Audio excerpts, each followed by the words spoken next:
샬롬, 이동춘 목사입니다.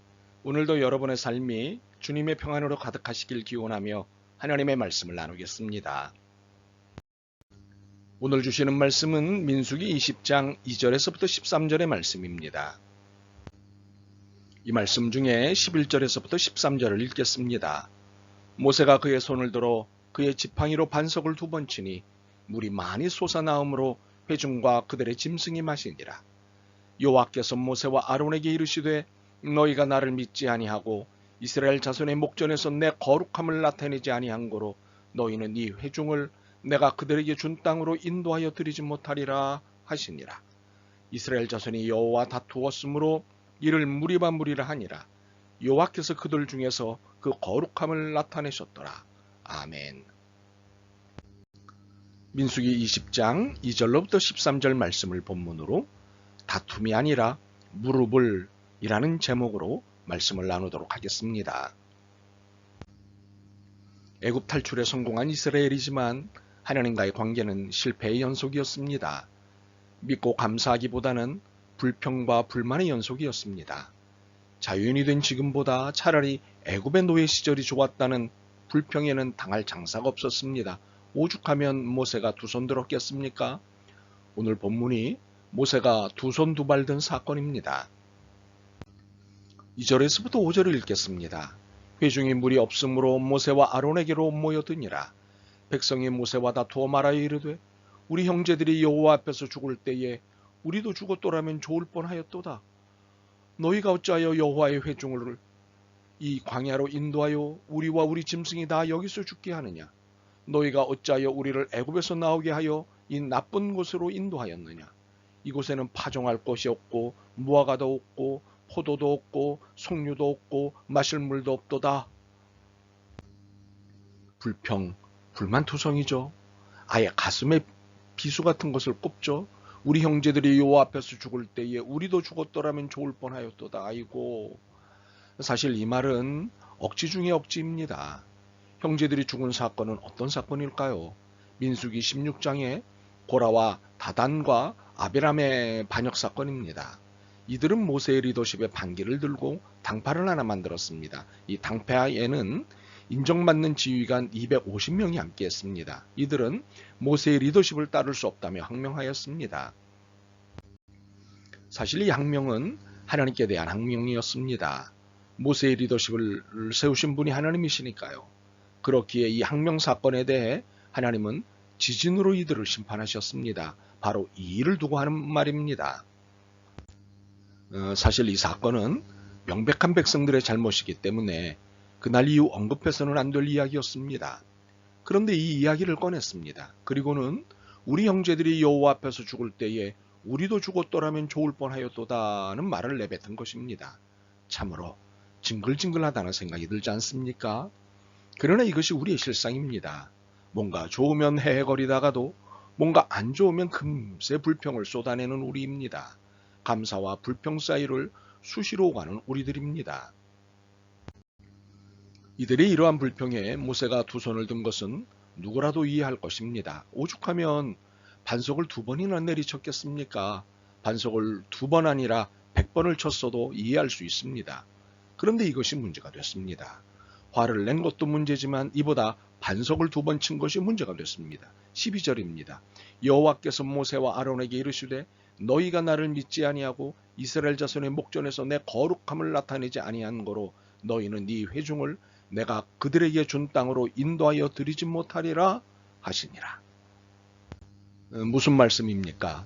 너희는 이 회중을 내가 그들에게 준 땅으로 인도하여 드리지 못하리라입니다. 너희는 모세와 아론입니다. 그들은 이스라엘입니다. 준 땅은 가나안입니다. 인도하여 드리지 못하리라는 백성들을 이끌고 가나안에 들어가지 못한다는 것입니다. 한마디로 모세와 아론은 가나안에 들어가지 못한다는 것입니다. 세상에. 이유가 무엇인가요? 너희가 나를 믿지 아니하고 이스라엘 자손의 목전에서 내 거룩함을 나타내지 아니한 고로 때문입니다. 모세와 아론이 백성들 앞에서 하나님을 믿지 못하여 하나님의 거룩함, 하나님의 영광을 훼손하였다는 것입니다. 그 행위가 반석을 2번 친 것이었습니다. 하나님이 모세에게 하신 말씀은 반석을 치는 것이 아니었습니다. 반석을 향해 물을 내라는 명령을 하라는 것이었습니다. 그런데 모세는 반석을 향해 명령을 하지 않았습니다. 반석을 2번 쳤습니다. 말은 반석이 아닌 백성들을 향해 했습니다. 반역한 너희여 들으라. 우리가 너희를 위하여 이 반석에서 물을 내랴. 이것은 하나님의 지시와는 전혀 다른 행동이었습니다. 바로 이러한 태도에 대한 하나님의 피드백은 너희가 나를 믿지 아니하고 이스라엘 자손의 목전에서 내 거룩함을 나타내지 아니하였다 였습니다. 이러한 하나님의 피드백을 주속한 것이 13절입니다. 이스라엘 자손이 여호와와 다투었으므로 이를 무리라 하니라. 여호와께서 그들 중에서 그 거룩함을 나타내셨더라. 하나님은 이들의 물 없음으로 인해 벌인 모든 행위를 하나님과의 다툼으로 규정하신 것입니다. 자, 여기서 우리는 당황합니다. 그 누구도 하나님과 다툰 사람이 없기 때문입니다. 물론 다투기는 하였습니다. 그러나 이는 백성과 모세 사이의 다툼이었지 하나님과의 다툼은 아니었습니다. 그런데 성경은 이 모든 행위를 하나님과의 다툼으로 규정하셨습니다. 참으로 당황스럽습니다.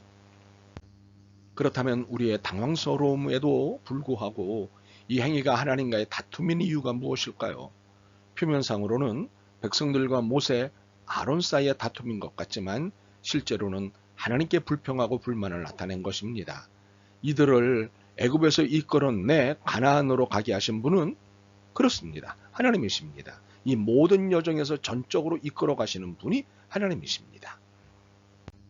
그러니 물이 없다고 불평하는 행위가 모세를 상대로 하는 것처럼 보여도 실상은 하나님을 상대로 하는 것입니다. 모세와 백성들 사이의 다툼처럼 보여도 실상은 백성들도 모세도 하나님과 다투는 것입니다. 그렇게 하나님의 피드백을 주속한 13절은 이들의 모든 행위를 하나님과의 다툼이라고 한 것입니다. 백성들은 물이 없는 것이 짜증이 났습니다. 짜증은 날 수 있을 것 같습니다. 자주 있는 일이니 익숙해질 법도 한데 물이 없을 때마다 짜증이 났습니다. 짜증이 날 때마다 자신들을 애굽에서 이끌어낸 모세에게 짜증을 냈습니다. 그런데 짜증을 넘어 비난을 했고 비난을 넘어 반역과 같은 도발도 했습니다. 상황이 불안하고 불편할 때마다 백성들은 모세에게 시비를 걸었습니다. 지도자로서 모세의 일은 이들을 이끌어야 하는 일인데 업무의 대부분을 이들의 시비를 달래야 하는 일에 써야 했습니다. 그러다가 화가 나서 반석을 2번씩이나 치는 일이 벌어진 것입니다. 모세도 감정을 가진 사람이었기 때문입니다. 백성들의 모습과 다르지 않은 우리이기에 이스라엘 백성들의 이러한 모습이 이해됩니다. 또한 모세와 같은 감정을 가지고 있기에 모세의 행동도 이해됩니다. 그런데 하나님은 이 모든 상황을 품어주시면서도 냉정한 평가와 함께 벌을 내리셨습니다. 모세와 아론은 가나안 땅에 들어가지 못하리라. 분명 백성들의 도발적인 시비에도 물을 내주셨습니다. 그렇지만 모세의 도발적인 행위에는 벌을 내리셨습니다. 그리고는 이 둘 사이 행위는 하나님의 거룩함을 훼손한 믿음 없는 행위였다고 평가를 하셨습니다. 더욱이 모세와 백성 사이에 드러낸 주고받은 행위는 둘 사이의 다툼이 아니라 하나님과의 다툼이었다고 규정하셨습니다. 우리는 하나님이 모세에게만 엄격함을 보이신 것 같아 하나님의 공평하심에 질문하고 싶습니다. 하나님, 왜요? 그러나 이것은 질문할 일이 아니라 무릎을 꿇어야 할 일입니다. 이 일은 하나님과 다툰 일이기 때문입니다. 하나님을 믿지 않은 일이기 때문입니다.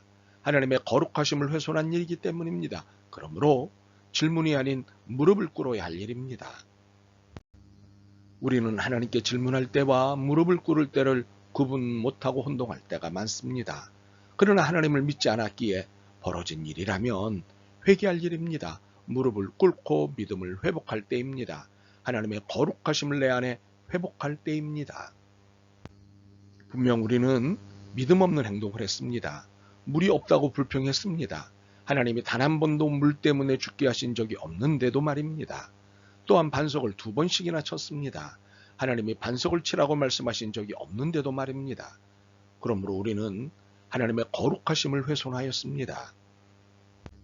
그렇기에 이제 우리가 해야 할 일은 왜? 라는 불평 담은 질문이 아닙니다. 하나님과의 다툼을 중지하는 일입니다. 다툼을 중지하고 무릎을 꿇는 일입니다. 말하기는 우리 안에 믿음 없이 살아온 날들을 회개하는 역사가 일어나기를 소망합니다. 하나님을 향해서건 사람을 향해서건 그 어떤 다툼도 시비도 일어나지 않는 신앙인이 되길 소망합니다. 아멘. 주님께 왜라는 질문은 하지만 다투지 않겠습니다. 그리고 주님이 다루시는 그 어떤 것과도 다투지 않겠습니다. 오직 주님만 바라며 따르겠습니다. 믿음을 주옵소서. 예수 그리스도의 이름으로 기도드립니다. 아멘.